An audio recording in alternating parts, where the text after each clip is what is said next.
We are talking about careers in accounting. And today what I wanted to talk to you about is careers in law enforcement.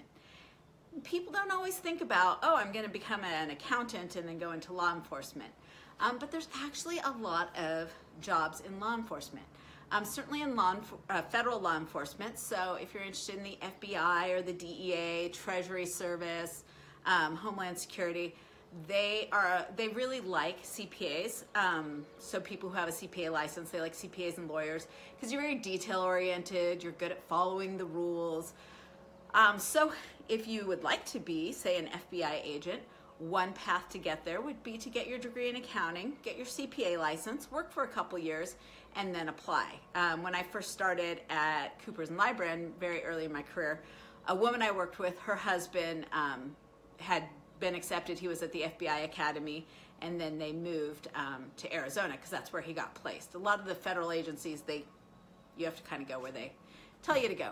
But anyway, so in doing that, you may be doing just any sort of regular law enforcement, but if you really want to specialize in forensic accounting, there is a whole host of jobs for that.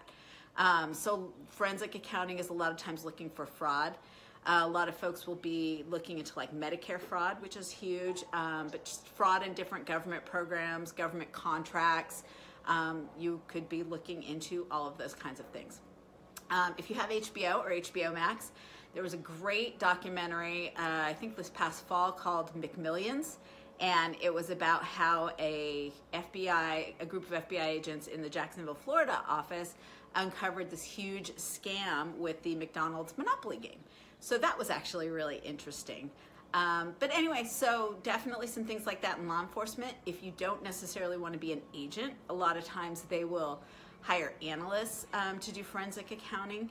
There's actually, when I was in college, the CIA recruited, and they were looking for accountants to run the expenses of their undercover spies. So if someone's a CIA spy overseas, you know, they need someone to manage their expense account, their expenses at home, and kind of do all the money associated with that, which I thought sounded interesting, but all of those jobs were in DC, and it snows there, which really pretty much was a deal breaker for me. But anyway, law enforcement, definitely some good opportunities. If you do that, you will want to transfer to a four-year, get your bachelor's degree. Almost all of them require a bachelor's degree. And then I'd sit for the CPA exam, and like I said, maybe work for a couple years at a public accounting firm, get your CPA license, and then you're off and running. The one thing I will say, if you do want to be a federal agent, is most of them have an age limit, so you can only apply up to the age of 37. And for most of you, that still gives you plenty of time, but that's just something to think about. All right, so accounting in law enforcement, that may be the career for you.